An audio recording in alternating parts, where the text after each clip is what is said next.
MP farming YouTube परिवार में आप सभी का एक बार फिर से स्वागत है। आज हम बात करने वाले हैं मूंग की फसल से उत्पादन अधिक से अधिक कैसे लिया जाए। आपने यूट्यूब पर काफ़ी सारे ऐसे वीडियोस देखे होंगे जिनमें आपको ये बताया जाता है कि 50 रुपये की लागत लगाइए प्रति एकड़ के हिसाब से और किसानों की आय डबल। इसके बाद आपने काफ़ी सारे ऐसे वीडियोस भी देखे होंगे कि आप ये 3 ट्रिक अपना लीजिए या फिर आप ये 2 ट्रिक अपना लीजिए और आपका उत्पादन डबल हो जाएगा। अब देखिए, उत्पादन आपका डबल तो नहीं हो पाएगा, लेकिन मेरे तरीके से अगर आप खेती करते हैं या फिर कुछ जो कंडीशंस हैं अगर उनको फॉलो करते हैं तो हो सकता है कि आपका उत्पादन बढ़ जाए। काफ़ी किसानों के हमें कमेंट आ रहे थे, व्हाट्सएप पर भी मैसेज आ रहे थे, उसके साथ में काफ़ी किसानों के कमेंट भी आ रहे थे कि जो नहर एरिया वाली या फिर जो कैनाल एरिया वाली ज़मीनें हैं या फिर किसान हैं, उनका उत्पादन जो कुएं से सिंचित करते हैं, नदियों से सिंचित करते हैं, उसके साथ में नलकूप से सिंचित करते हैं, इनका उत्पादन उनकी अपेक्षा में थोड़ा सा कम रहता है। पर ऐसा क्यों होता है, इसके बारे में हम आज के वीडियो में डिटेल से बात कर लेते हैं।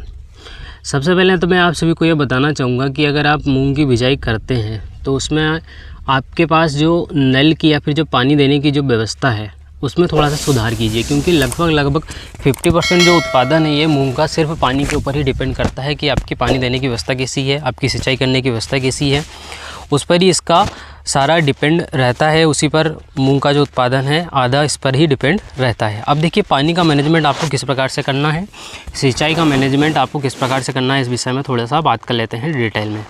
देखिए, जब भी आप मूंग की सिंचाई करते हैं, अगर नल कुएं से अगर सिंचाई करते हैं तो आपको, जैसे आपके पास मान लीजिए आपके पास 5 एकड़ खेत है और आपके पास जो पानी की व्यवस्था है, लास्ट में आपके पास सिर्फ एक मोटर चलती है 5 HP की, जिससे कि ये 5 दिन में पूरा सिंचित हो जाता है। लेकिन किसान क्या करते हैं कि आप पहले दिन अगर आप मूंग की सिंचाई कर रहे हैं तो पड़ोसी की मोटर भी लगा ली, अपनी भी 3-4 मोटर लगा ली और एक दिन में पानी ख़त्म।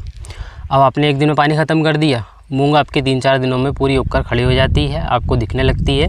अब यहाँ ये कंडीशन होती है, जैसे ही मूंग उगकर तैयार होती है तो इसमें पूरी फ्लावरिंग एक साथ आती है। अगर ऐसा होता है कि आप 5 एकड़ में पानी दे रहे हैं और उसमें आपकी सिंचाई की व्यवस्था ये है कि आप सिर्फ 4 घंटे मोटर चलाते हैं, तो 4 घंटे में आपको लगभग 10 दिन लग जाते हैं।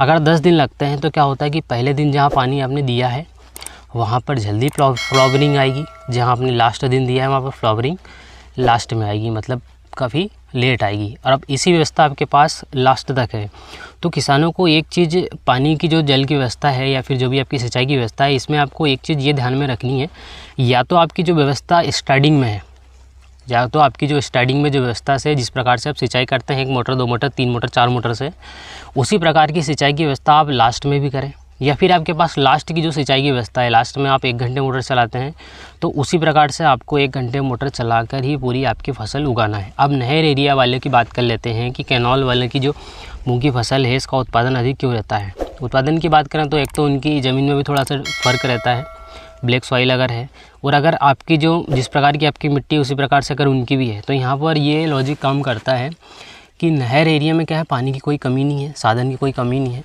तो अगर 1 एकड़ उनको अगर भिजाने के लिए या फिर उसमें सिंचाई करने के लिए अगर 1 दिन लग रहा है, तो जैसी व्यवस्था उनके पास फर्स्ट में है, पहले में, उसी प्रकार की व्यवस्था उनके पास फ्लावरिंग स्टेज पर भी रहती है, इसलिए उनका उत्पादन थोड़ा सा प्लस में चलता है, हमेशा उनका उत्पादन अधिक मिलता है। अगर ये चीज़ जो नलकूप से पानी देते हैं या फिर उसी के साथ में अगर आप ट्यूबवेल से पानी देते हैं, जिस प्रकार की आपकी सिंचाई की व्यवस्था है, तो अगर उसको फॉलो करते हैं तो आपका बेशक आपका उत्पादन बढ़ सकता है। और मेरे हिसाब से तो देखिए, एक चीज़ मैं और फॉलो करता हूँ जो मैंने की है, मैं आपको इसमें भी बताना चाहूँगा। देखिए, ये जो हमारा प्लाट है ये 2 एकड़ का है, तो आपको ये जो एरिया दिख रहा है यहाँ पर जो हमने जो फोकस किया है, यहाँ पर जो हमने मूंग की बिजाई करी है ये 1 ही दिन में बिजाई करी है, लेकिन यहाँ पर जो पानी हुआ है, 2 एकड़ का प्लाट है, इसमें हमने 6 दिन में पानी दिया।